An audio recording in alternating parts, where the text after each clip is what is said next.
Bonjour à tous et bienvenue dans votre journal d'information locale. Tout de suite, les titres qui seront développés dans cette édition.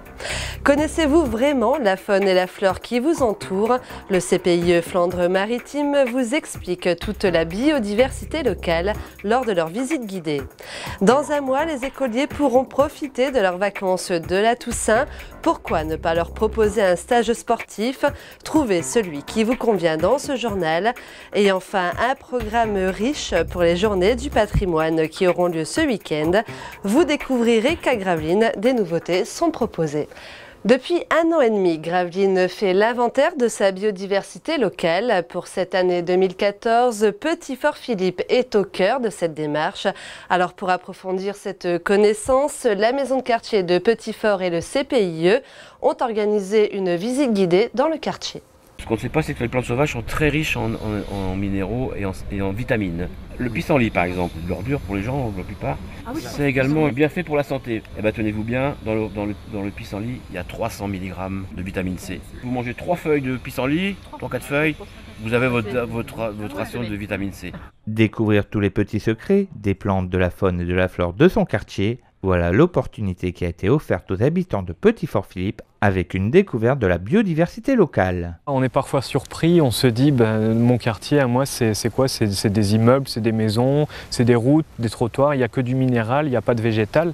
Et au contraire, c'est rarement le cas. Dès qu'on veut bien baisser les yeux, dès qu'on veut bien lever la tête un petit peu, eh bien on se rend compte qu'on a des herbes qui poussent un petit peu partout, on a des arbustes qui poussent par-ci par-là, vous avez des mouches, des abeilles, des libellules, donc tout un écosystème qui se développe au sein même d'un quartier. Durant une balade d'1h30, on pouvait toucher, sentir, goûter ces plantes qu'on voit régulièrement mais qu'on ne remarque que très rarement. Des plantes sauvages qu'utilisaient régulièrement nos anciens. Des espèces qui ont longtemps été utilisées comme comestibles et bien sûr le pissenlit, c'est le meilleur exemple. Mais il y en a d'autres, on en vient de voir la pâquerette aussi, qui est une bonne petite salade, des plantains aussi qui sont délicieux. Alors on a beaucoup de baies, par exemple le sureau, qu'on ne peut pas manger cru mais qu'on peut faire cuire, des très bonnes confitures. On a des fruits d'aubépine aussi qui ont longtemps servi à faire de la farine très nourrissante et qui peuvent servir donc de complément alimentaire avec donc des bienfaits pour la santé et surtout le plaisir de la découverte et des goûts un peu particuliers. Pour enrichir cet inventaire, un défi photo a été lancé aux habitants avec l'objectif de référencer 200 espèces. À la mi-septembre, 150 espèces animales et végétales ont déjà été identifiées. Vous pouvez toujours participer à ce défi en envoyant vos photos à défi.photo@ville-gravelines.fr. La rentrée des classes est à peine digérée que les parents peuvent déjà penser aux vacances de la Toussaint. Alors pour vos enfants, des stages sportifs sont disponibles et grande nouveauté cette année, vous pouvez les commander par Internet. Du vélo, de l'aviron, du handball, du kayak, presque tous les sports seront accessibles pour vos enfants lors des prochaines vacances. Et si vous manquez de temps pour les réservations, cette année, la ville de Gravelines innove. Vous pouvez passer directement depuis le site internet de la ville de Gravelines. Si vous suivez les onglets, vous tomberez sur les 3 boutiques de vente de stages qui sont pour le moment celle de la base nautique, celle du parc et celle de la direction des sports avec les stages sportifs qui sont en vente sur internet pour la première fois depuis hier.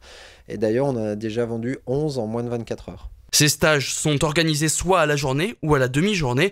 Autre formule proposée, des cours d'allemand ou d'anglais le matin et du sport l'après-midi. La première semaine, nous proposons des stages avec un atelier langue, la pratique de l'anglais et l'allemand chaque matin pour les enfants qui participeront à ces stages. Donc l'idée derrière tout ça, c'est d'allier à la fois le sport mais aussi la culture, de faire en sorte que l'enfant se développe au sens large. Seule condition, fournir un certificat médical de non-contre-indication. Victime de son succès, il y a déjà des stages complets, ceux d'équitation. Les inscriptions à tous les autres stages sont donc sur le site de la mairie de Gravelines. L'enfant est encadré par des professionnels de l'enseignement physique et les parents récupèrent l'enfant le soir après une bonne journée de sport et généralement les enfants sont très calmes le soir quand ils rentrent à la maison.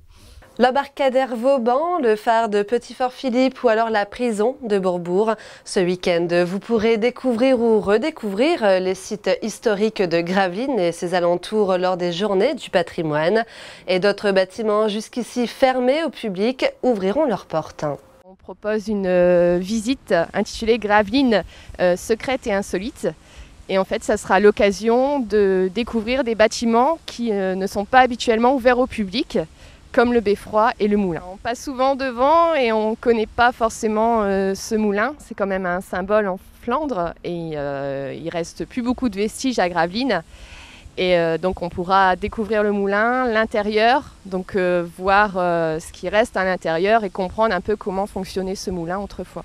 Il y a un parcours, donc il y a des visites, donc le samedi après-midi, le dimanche matin et le dimanche après-midi. Il faut appeler l'office de tourisme, parce que c'est des réservations obligatoires, on a des groupes limités.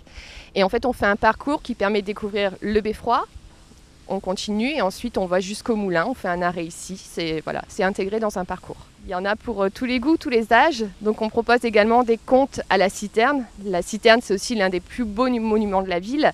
Et voilà, c'est l'occasion de découvrir ce bâtiment qui sera animé parce qu'il y a des conteurs qui vont venir, ils vont apporter une ambiance musicale. Donc ce sera pour les petits et les grands voilà, à la citerne. Voilà, c'est la fin de cette édition. Merci à tous de l'avoir suivi. La formation locale revient lundi à partir de 18h30. Bon week-end sur Delta TV.